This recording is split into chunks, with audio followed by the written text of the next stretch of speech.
Today we take a look at the XM551, the Sheridan in World of Tanks console. So what does this tier 10 light tank from the American tank line actually do in the game? Is it worth grinding towards? And of course, with the recent light tank mastery events that we've had in the game, is it actually any benefit to be playing this over a lot of the other tier 10s? And even if that isn't in the game, what can you really expect comparatively from this one to something like the AMX 13105, some of the Chinese light tanks? What is the difference really between this?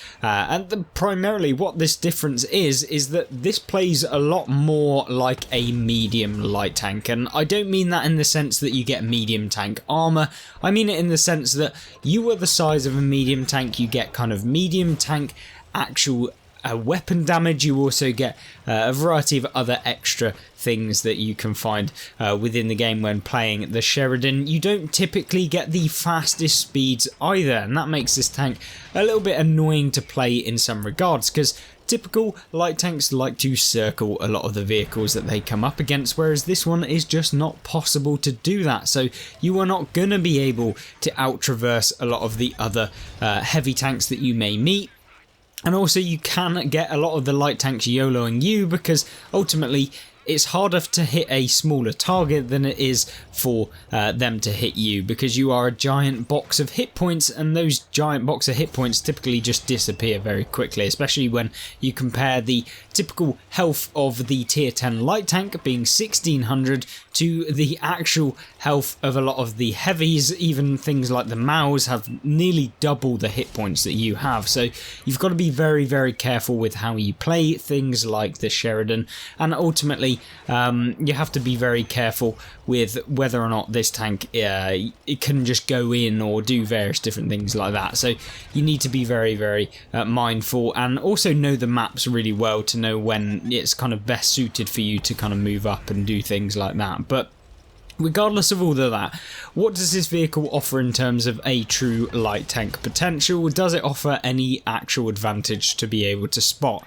The short answer: no, this tank doesn't actually have that good of a spotting range, and it is massive, which means that the camouflage factor of this vehicle over a lot of the other smaller light tanks, things like the Manticore, is terrible comparatively. Like, yes, you are better than a medium tank maybe, but at the end of the day, you were pretty bad for a light tank in general.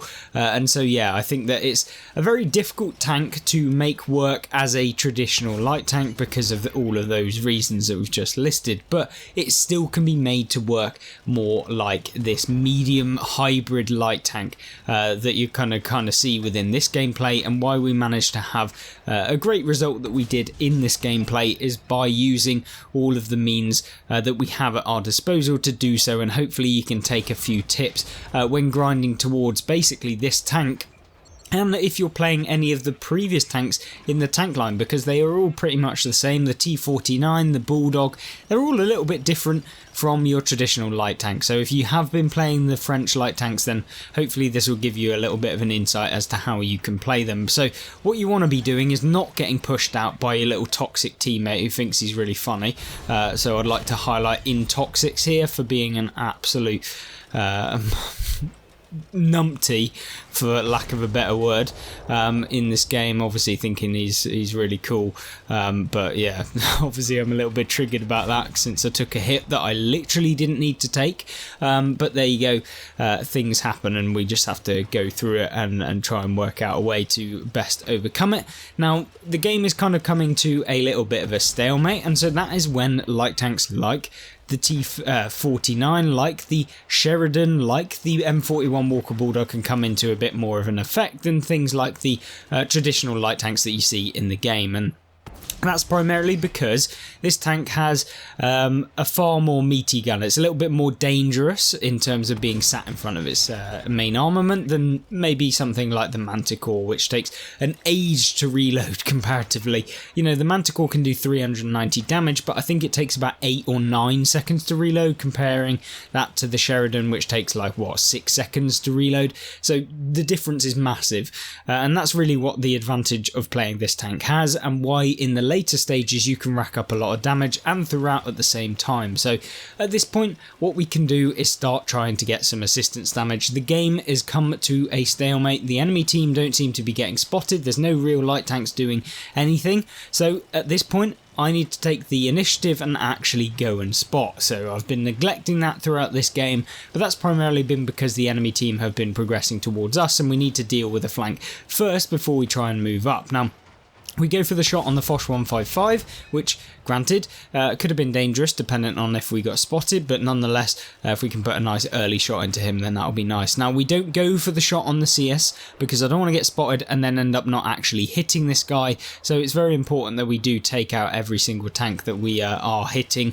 or at least we are dealing damage every single time, because what you don't want is to get spotted for no reason and then actually take a bundle of hit points, especially when you're in more of a spotting role. So what you can see here is we take out the CS52.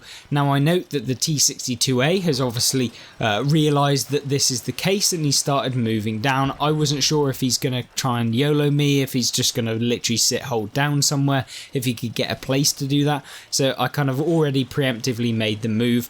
Yes, we could have come up to this corner, but then we could have been exposed to the artillery piece who we actually don't know where he is.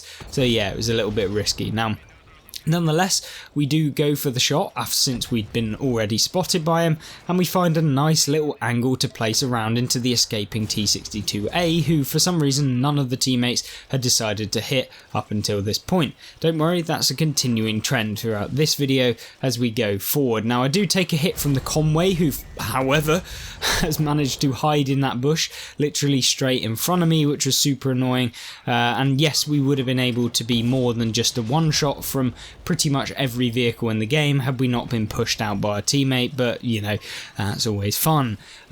Anyway, 200 health left. We take a little bit more of a approach of being cautious, at least in this moment in time. We see that we get spotted by some of these tanks and we're just lighting them up for our teammates. Effectively, that's all you have to do. You don't have to be a pure damage dealer. Sometimes you can take a bit more of a passive approach, and for doing so we've managed to pick up a nice bit of assistance damage in conjunction with actual damage, which is ultimately what you want to be doing as a light tank. You don't want to be a complete passive tank, because at the end of the day, if you're doing nothing for the actual game or doing anything for yourself, then sometimes relying on teammates, yes, can be awful. I'm sure many of you know exactly what I mean by that. Now the Leopard 1 for some reason is kind of moving out into the open, and he's going to make a little bit of an appearance later on, but nonetheless we put a nice shell into him blind, and we can also see that there is of course some more tanks moving up. Now this Leopard, I think he had a little bit of a brain fart, but apparently coming over the top to just get one shot of damage and not even a full shot of damage was apparently very, very good for him. And of course, going down the centre of the map in front of every single person on the enemy team works out as you'd expect, and he gets taken out. At least, hopefully, you'll see here before the game ends. Yes, he still got away with it for the longest period of time, and he still manages to take out the Borsig after he takes out me, and he's still alive because it takes that long to take out one tank. Apparently no one can aim in this game. I'm not going to complain all too much, but there we go. The Leopard 1 manages to get away. My saying on this game is that idiots sometimes get lucky, so he was definitely getting very lucky with that one. But there you go. The T95E6 had a terrible game, which I absolutely love. I love it when the kind of toxic players end up being kind of not so fun games for them. But yeah, the Object 257 with a glitch there, we couldn't actually see him in the replays because wargaming, but nonetheless a game that showcases the Sheridan pretty nicely and what you can expect from this vehicle. We're not going to showcase a second gameplay. We could have done, but I feel like it was a condensed replay that pretty much shows you everything that you need to know and talks about the majority of everything about the Sheridan. So we'll keep it short and sweet. Hopefully you guys enjoyed this video. If you want me to test out any of the other tier 10 light tanks, I have pretty much all of them, bar the Chinese one, but I do have the tier 9. mine, then let me know in the comment section down below. But don't also forget that there is a ton of gameplay and tank reviews that I really implore you to have a look at, with variety of different vehicles, not just light tanks but including the whole range and Cold War as well. And of course, if you want to check out the latest gameplay or latest video that is on the channel, it's on the left. So thank you very much for watching, hope you did enjoy, and if you did, make sure to like and subscribe, and I hope I'll see you in the next one. Goodbye.